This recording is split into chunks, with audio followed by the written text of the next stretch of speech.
بكم الخوت في فيديو جديد وفي نهار جديد.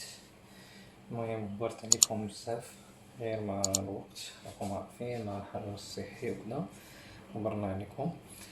المهم اليوم غادي نصاوب لكم واحد الوكلة اللي هي سهلة ان شاء الله.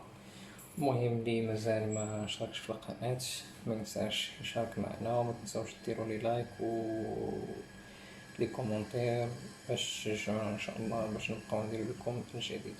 المهم بالنسبه لهاد الاكله هادي غادي نحتاج بطاطا، وغادي نحتاج مريشه وحده وبصله، وغادي نحتاج علبه ديال التونه وشويه ديال القزبر. المهم غادي نشوفوا الطريقه ديال التحضير. غادي نقشروا البطاطا ديالنا نقشروها. المهم بعد ما قشرنا البطاطا ديالنا غادي نقطعوها طريفات صغار بحال ما هكايا، واللي بغى يخليها بحال هكا راه غادي يخليها باش ما تاخذش الوقت باش طيب ياك.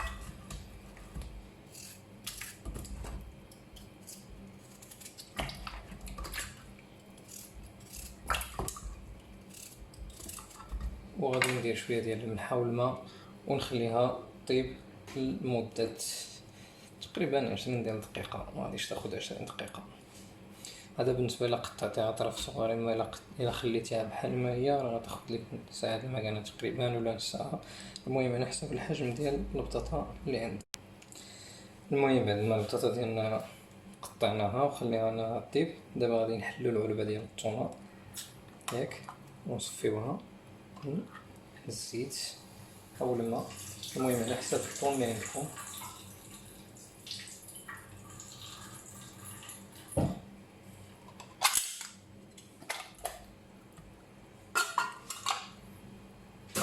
ومن بعد غادي نقطع المطيشه والبصله وغادي نحطهم مع الثوم.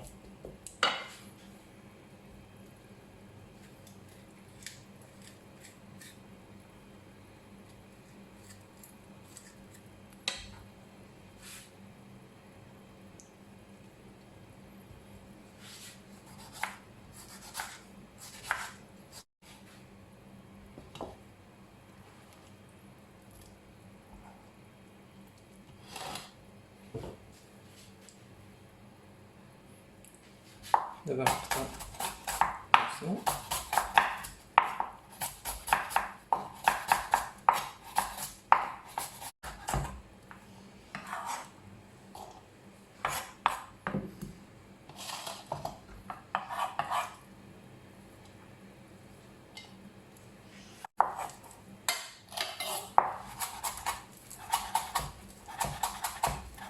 دابا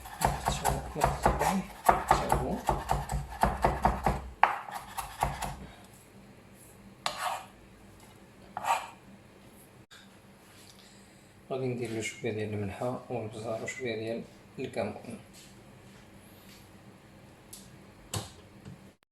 المهم دابا نشوفوا البطاطا ديالنا واش طابت. المهم كما كتلاحظوا هي البطاطا ديالنا طابت، غادي نصفيوها دابا من الماء ياك ونشوفوا الطريقه. المهم بعد ما صفيناها دابا غادي نبداو نهرسوها بفوق شيت،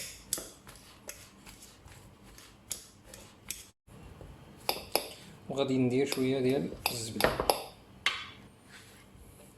كما كتلاحظوا. ها هي الزبده ديالنا درناها هاك.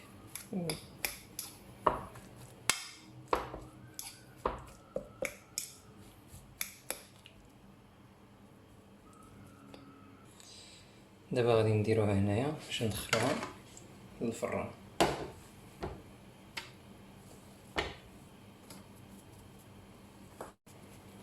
المهم غادي تجي زوينه ان شاء الله، غادي تشوفوها. كنتمنى تعجبكم وكنتمنى كذلك تجربوها.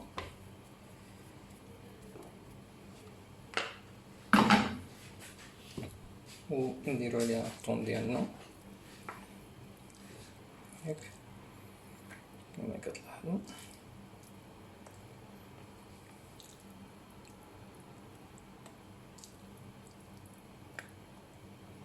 ومن بعد غادي نديرو عليها الفرماج.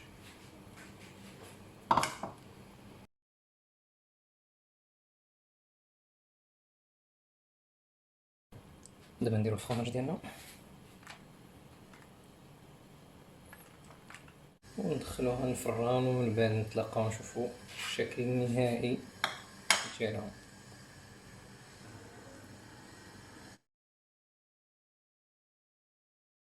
اذا فهذا هو الشكل النهائي ديال البطاطا ديالنا مع الثوم.